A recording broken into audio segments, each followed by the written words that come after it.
Hello viewers, হ্যাঁ আজকে একটা জিনিসের সাথে আপনাদের পরিচয় করে দিব।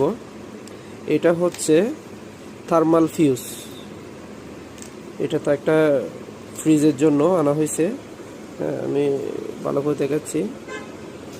দেখেন এখানে এবার হয়তো কিছু দেখা যাচ্ছে। হ্যাঁ, এইখানে লেখা আছে 250 বি মানে ভোল্ট। তারপরে এটার অ্যাম্পিয়ার লেখা থাকবে। তারের জন্য অ্যাম্পিয়ার বোঝা যাচ্ছে না, কিন্তু এটা 10 অ্যাম্পিয়ার এখানে লেখা আছে 10 অ্যাম্পিয়ার। হ্যাঁ, এটা ফ্রিজে ব্যবহার করা হয়।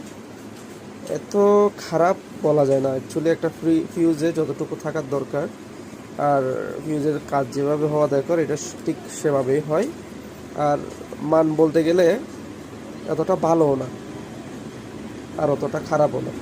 আপনারা চাইলে এটা ব্যবহার করতে পারেন।